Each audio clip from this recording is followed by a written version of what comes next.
लेकिन एक बड़ा सवाल और खड़ा हो रहा है, योगी जी चुनाव कहां से लड़ेंगे? नमस्कार, मैं हूं दिव्यांश द्विवेदी और आप देख रहे हैं द पॉइंट मीडिया। खबर पक्की है।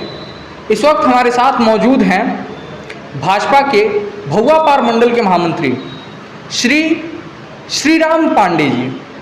क्योंकि इनके नाम में ही श्रीराम है तो हम ज़्यादा समय व्यर्थ न करते हुए जुबान पर लगे तालों को हटाते हैं और इनसे कुछ तीखे सवालों पर आपको रूबरू कराते हैं कि क्या है इनके विचार कुछ हमारे तीखे सवालों पर। सबसे पहले पांडे जी, हम स्वागत करते हैं आपका द पॉइंट मीडिया पर। धन्यवाद भाई साहब।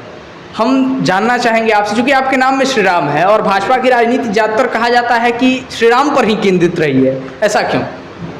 नहीं, श्री राम प्रभु हम लोगों के आस्था के केंद्र हैं जी। ईश्वर मानते हैं, हमारा हिंदू समाज उनको ईश्वर मानता है, आदर्श पुरुष मानता है जी। तो सिर्फ श्री राम प्रभु के नाम पे ही नहीं भारतीय जनता पार्टी केंद्रित है। भारतीय जनता पार्टी राष्ट्र निर्माण पर फोकस पार्टी है मुख्यतः। जी।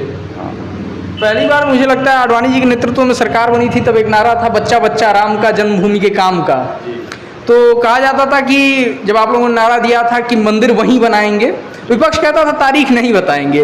अब तो मंदिर का निर्माण कार्य हो रहा है। ऐसे में जो 22 के चुनाव आने वाले हैं यूपी में, कैसे भाजपा इसको भुनाने वाली है? आम जनमानस की इच्छा थी कि मंदिर बने जी। और निश्चित ही पार्टी को इसका भी लाभ होगा। आम जनमानस की जब इच्छा थी तो मंदिर का मुद्दा इतने समय तक लंबित क्यों रहा?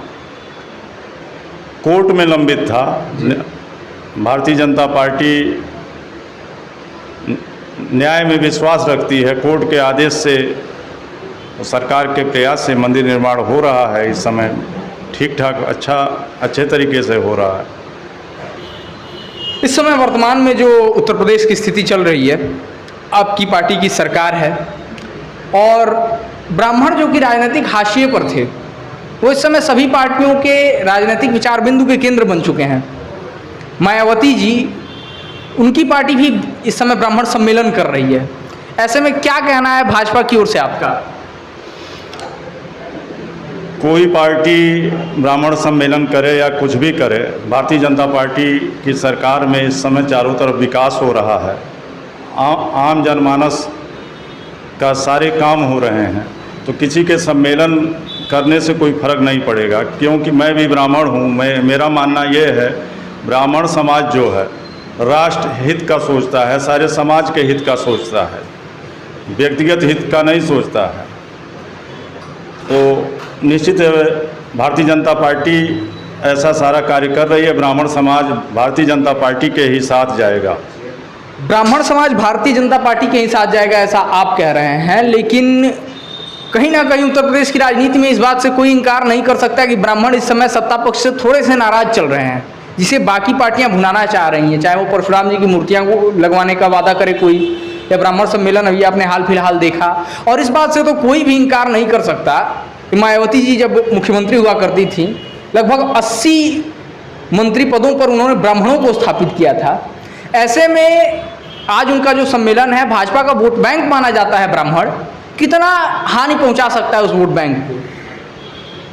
बिल्कुल भी किसी प्रकार का कोई नुकसान नहीं ब्राह्मण सम्मेलन पहुंचा पाएगा क्योंकि ब्राह्मणों की सोच हमेशा समाज निर्माण, व्यक्ति निर्माण, देश निर्माण इसके लिए रहता है। और भारतीय जनता पार्टी हमेशा से ही देश निर्माण का कार्य करती है। मेरी समझ से पूरा ब्राह्मण समाज भारतीय जनता पार्टी के ही साथ जाएगा।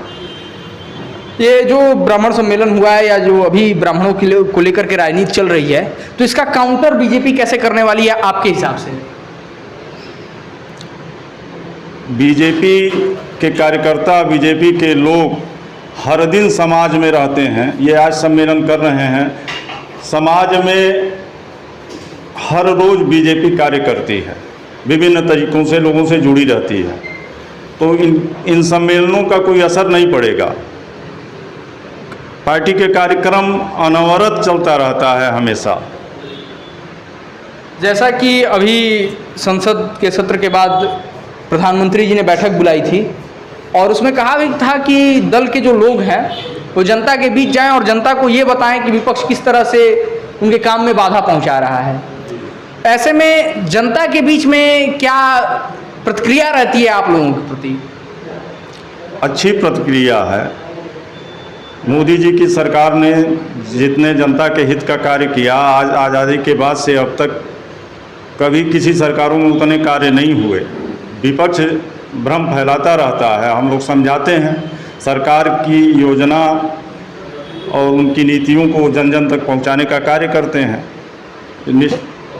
इसलिए निश्चित ही 2022 में इस उत्तर प्रदेश में योगी जी के नेतृत्व में बीजेपी की ही सरकार बनेगी।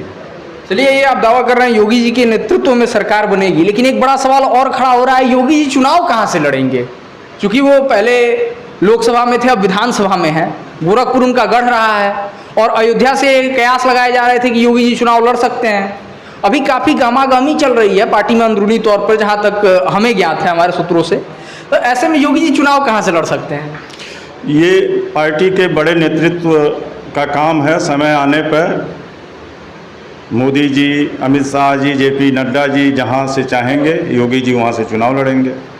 योगी जी वहाँ से चुनाव लड़ेंगे ये तो ठीक है, मान लीजिए अगर गोरखपुर से वो लड़ते हैं, शहर विधानसभा क्षेत्र से, क्या प्रतिक्रिया रहने वाली है कार्यकर्ताओं की, और वर्तमान विधायक जी से आप क्या अपेक्षा करेंगे, और आपकी क्या प्रतिक्रिया रहेगी विशेषकर इस पर?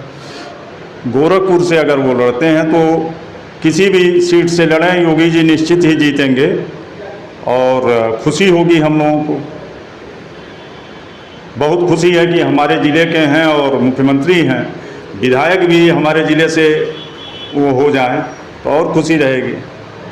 चलिए, आपका क्षेत्र एक ब्राह्मण बाहुल्य क्षेत्र है, आप ब्राह्मण हैं और भाजपा में एक महत्वपूर्ण पद पर भी हैं, तो क्या हम मान के चले कि 22 के चुनाव में आप टिकट की दावेदारी करने वाले हैं? नहीं, बिल्कुल नहीं, टिकट की दावेदारी मैं नहीं करने वाला हूँ। पार्टी जिसको नेता बना के भेजेगी विधानसभा का, उसका प्रचार करेंगे, उसके लिए मेहनत करेंगे। 22 के चुनाव में भूमिका क्या रहने वाली है श्रीराम पांडे की? प्रचारक की आज भी वही भूमिका है, चुनाव में भी वही भूमिका। हमारे विधायक माननीय विपिन सिंह जी, इस क्षेत्र का बहुत ही विकास उनके जरिए हुआ है जी। हर चारों तरफ कोई ऐसा एक गांव नहीं है जहां विपिन सिंह के नाम का पत्थर न लगा हो, तो निस्संदेह अच्छे व्यक्ति हैं विपिन सिंह जी। चलिए, ये तो आप कह रहे हैं कि विपिन सिंह जी बहुत अच्छे व्यक्ति हैं, उनके नाम का पत्थर हर जगह लगा हुआ है। एक पुराने ब्राह्मण महाकवि जिनको कहा जाए, तुलसीदास जी ने लिखा था कि स्वार्थ लाग करई सब प्रीति। आप भी ब्राह्मण हैं, राजनीति इस समय ब्राह्मण पर केंद्रित है, तो आपका क्या स्वार्थ है बीजेपी की इतनी सेवा करने में? समाज सेवा की इच्छा थी, समाज सेवा कर रहा हूँ। ये बीजेपी के साथ जुड़ के और सही तरीके से कर पा रहा हूँ मैं, इनकी नीतियाँ अच्छी हैं। चलिए, हमारे चैनल के माध्यम से जो लोग हमारा ये आपको देख रहे हैं, हमारे माध्यम से हमारी बातचीत को देख रहे हैं, उनसे आप क्या कहना चाहेंगे? उनसे कहना चाहूँगा, भारत माता की जय, जय भाजपा और तय भाजपा। तो ये थे हमारे साथ भुआपार मंडल के महामंत्री, भारतीय जनता पार्टी के कार्यकर्ता श्रीराम पांडे जी। हमारे चैनल को अपना कीमती समय देने के लिए इनका बहुत बहुत धन्यवाद। ऐसे ही लोगों से हम आपको मिलवाते रहेंगे। हम अपने तमाम दर्शकों से यह निवेदन करना चाहते हैं कि अगर आप यह वीडियो हमारे YouTube चैनल पर देख रहे हैं तो हमारे चैनल को सब्सक्राइब करें, और अगर हमारे Facebook पेज पर देख रहे हैं तो हमारे पेज को लाइक करें। बाकी जुड़े रहिए हमारे साथ, क्योंकि हम दिखाते हैं वो जो खबर पक्की है। कैमरा पर्सन बादल के साथ मैं Divyanshu Dwivedi, the point media.